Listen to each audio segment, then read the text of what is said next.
Madaris, and I wanted to tell you just a little bit about my walk with God.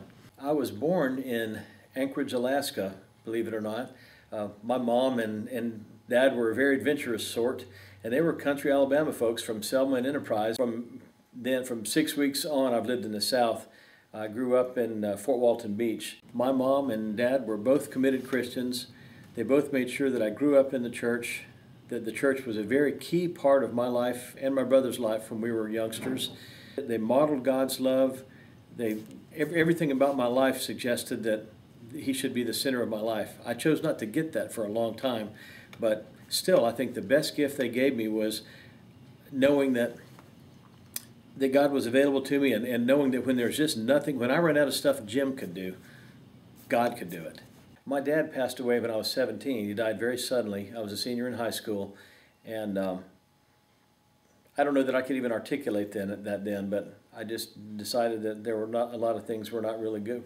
How could God allow that to happen? And I wasn't mature enough to deal with that, I think. So that's kind of when I took a left turn and headed away from, tried to avoid God in my life for a long time, for many years after that. When I turned 27, that was the deadline at the time for all the services to go be a pilot. So I said, okay, time to pack it up and cut my hair and go fly airplanes in the military. Joined the Navy and became a Navy pilot, and that was a wonderful career. I went on through life as a young adult for a long time, not really knowing the Lord, and really was pretty much completely inactive in church.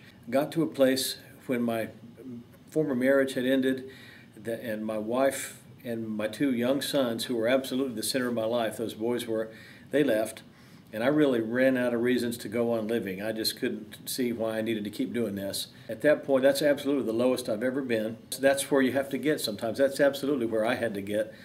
So when that happened, I called my brother, who's really just to talk to him, and not exactly to say goodbye, but to talk to him, and really it was to say goodbye. I hadn't figured out how or why or any of those. I hadn't gotten as far as that kind of planning, but I had more or less decided that maybe it made sense to end my life.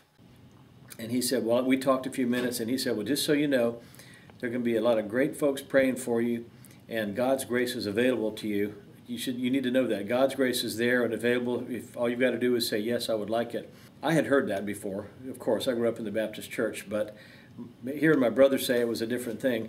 And I said, well, Mike, you need to pass that along to someone who deserves it. I don't deserve God's grace. There's nothing I have done that you should even consider him giving me grace. And Mike said, well, you're right, which was a pretty interesting response, but that's my brother for you. He said, you're absolutely right. There's nothing you could do to deserve God's grace, but the great thing is there's nothing you have to do. And that was the first and best definition I've ever had of grace, and that was really the beginning of the active part of my walk with the Lord. I gave myself over to God and said, okay, God, it's all you know. I can't fix this. I need you. I got a flyer that showed up the day that I had talked to my brother that said, come to this singles New Year's thing there. I'm a naval aviator. I'm just way too cool to go to this First Baptist singles thing. But that was the greatest thing I did. Not the party. That was fun, but getting introduced in this really loving group of believers down there who just wanted to love on me and teach me things. And you know what they did? Within 2 months, she had me teaching Sunday school. I was grossly unequipped to teach Sunday school. My mom, you want to talk about an example of praying without ceasing. She prayed for me for 35 years before I got it. She never stopped believing I would get it. I think I'd have given up on me long before she did, but she never blinked an eye. He's going to get there. And she kept praying for me, and still does to this day, by the way. But man, she's a great example of just praying without ceasing in complete faith. He continues to show me things that I don't deserve, to give me good things that I could never deserve. There's nothing I've done to merit.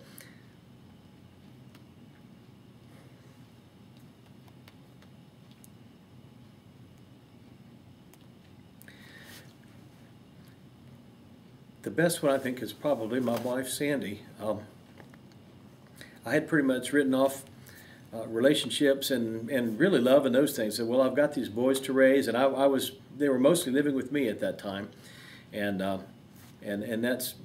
that's what God has in store for me, is I'm going to be a good dad, and that's kind of the end of it. And she came along and that was a great example of grace. We knew that just physically we were not going to be able to have children between the two of us.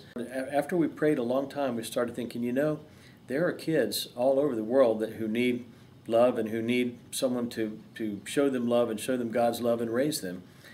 And somehow Russia came to our hearts and minds, and so we decided to undergo the international adoption process and went to Russia and spent some time there and found our Millie. And we moved down here to pursue a business venture that failed spectacularly, by the way, but it got us to where we are now. And one of the greatest things that happened to us is it got us to join the Trinity family.